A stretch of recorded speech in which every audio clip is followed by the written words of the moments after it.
On sait que c'est un sous-marin, là tout le monde est à peu près d'accord, à part le BEA maire et un procureur. Mais seulement, si on ne l'identifie pas, il y a non-lieu. Donc moi, non-lieu, c'est insupportable. Donc je ferai tout pour qu'il n'y ait pas non-lieu. Voilà, c'est tout. J'ai eu confiance au départ, ce sont des gens qui nous ont dit c'est inadmissible ce qui s'est passé, c'est certainement un cargo, donc on va tout faire pour retrouver les coupables. Lorsqu'on part sur la piste du cargo, elle est déjà grillée clairement, enfin le bateau, le Seattle Trader qui va être suivi jusqu'en Chine, on sait très bien qu'il vient déjà d'être vérifié minutieusement au Canada, qu'il y a déjà eu des gens qui sont venus faire des analyses de la coque et qui a rien à voir. Bussereau, le ministre de l'époque des Transports et de la Pêche, le sait déjà, mais lance quand même des gendarmes sur cette piste et ça dure des mois et des mois. En attendant que tout se tasse et qu'on se calme un peu, mais ça n'est pas arrivé. Voilà.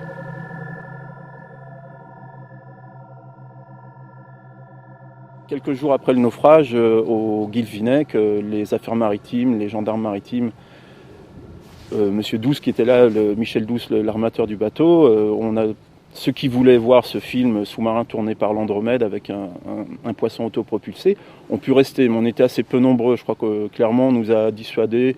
C'était pas intéressant, ça pouvait être très émouvant, etc. Alors que on voyait des photos de l'épave et moi je voulais vraiment les voir. Voilà, j'en avais besoin. Donc j'étais resté dans la pièce. On était 4 ou 5 entourés des gendarmes maritimes. Et il s'avère aujourd'hui que lorsqu'on a sorti le bateau, 6 mois après, lorsque le procureur Hesch a demandé à ce que le bateau soit renfloué, moi j'ai dans l'esprit que c'est pas tout à fait lorsqu'il est sorti ce qu'on avait vu sur le film qui a été tourné. Donc je sais que c'est une accusation assez grave, mais je pense qu'en tout cas on nous a incité à voir ou à croire certaines choses au tout départ, et notamment à privilégier à 100% la piste du cargo et à oublier toutes les autres. Voilà. Toutes les vues sont de tribord, excepté celle du chalut et des funes, du train de pêche. Toutes les vues sinon sont de tribord alors que les conditions météo sont plutôt pas mal. Enfin, il n'y a rien qui s'oppose à ce qu'on filme à bâbord. En fait, enfin, ça c'est des photos qui ont fuité dans Paris Match. Mais en tout cas, de toute façon, il n'a jamais été question des enfoncements en bas de la coque, de l'éclatement de la cale à poisson. Il fallait surtout pas, à la limite, qu'on s'occupe de ça. C'était très bien qu'on s'occupe de ce trou. Voilà.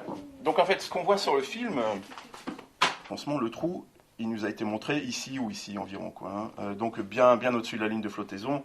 Moi, je me souviens très bien d'ailleurs que les gendarmes maritimes ou Michel Douce, je crois, l'armateur, nous avait dit que ça correspondait peut-être à la cabine du mécanicien, mon père. Enfin, j'avais gardé un souvenir de ça.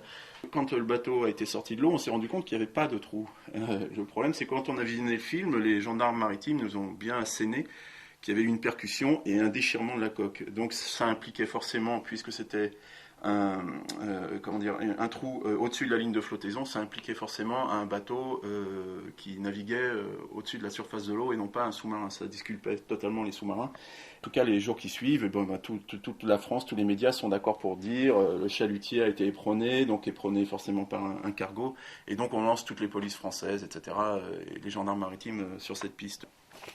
Voilà, on se pose évidemment des questions. Enfin, moi je parle pour moi en tout cas je m'en pose et mon avocat aussi. D'où la demande de récupérer la cassette et pour l'instant je crois que le tribunal de Quimper n'est pas décidé à nous la fournir. Voilà.